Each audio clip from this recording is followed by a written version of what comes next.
when you came and you sat in the back of the church, was she your wife then? Or? No, sir. What do you know, though? I had been with her to the doctor in Lakeland, and she had told me that she had breast tumors, and she's a good woman now, and she was a good woman then, and I was just thinking to myself, I was like, okay, this here, please God, please don't let this right here be happening. But I went with her when she went to go get her biopsy, and at that time I was just praying.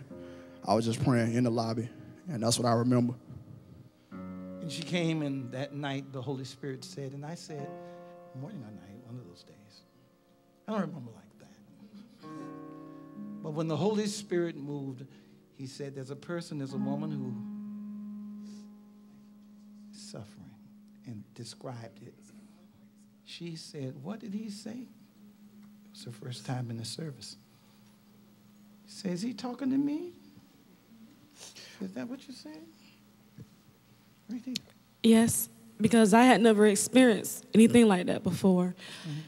Even working in ministry from 1998 to 2008, I was only in the 8th grade when my old bishop appointed me to work with the youth department, the music department, and I had never experienced anything like that before. Like you said, I had been to a few Bible studies, but it was my first Sunday service, and just to see how the power of God was just flowing.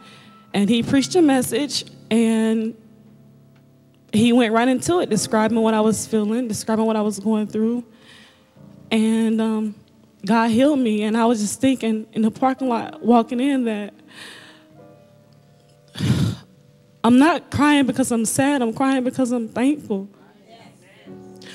And in the midst of asking God for this and that, I told God yesterday in prayer that I don't want him to ever forget that I'm not thankful. Even though we're constantly, God, I need this. I need you to come through in this area. God, please don't ever forget that I'm thankful for the blessings that have been upon my life. Those tumors are gone. I've been blessed with a wonderful man, not just a husband, but a friend, someone who guides me, someone who leads his household, someone who lives the life that he talks about. I'm really, really thankful.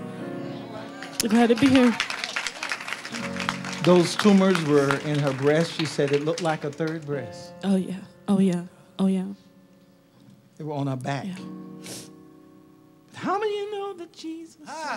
Yes, he can. Yeah. And I too. Jesus is the answer for the world today.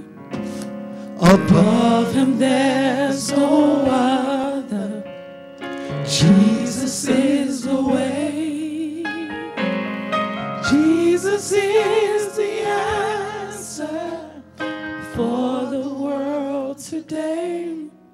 Go on, talk. I was going to say that I, too, like my first cousin, Penny, I lost a cousin to breast cancer not long before I met John. And when I was in the funeral, I was like, that could have been me. And she was in her early 30s. So I thank God. All those people that was in the sanctuary that day, he thought to call little me out. God had me on his mind. I thank God. Yes, he got. And I don't care how people get tired of me talking about it. Wherever I go, I'm going to talk about it. Because God healed me. I could have been dead, but God healed me.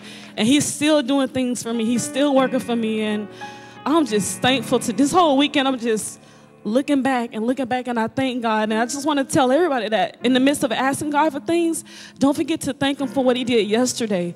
Don't forget about the testimony that you had 5 years ago. Keep that same fire that you had back then, now. God is so good. Come on, let's give God the glory.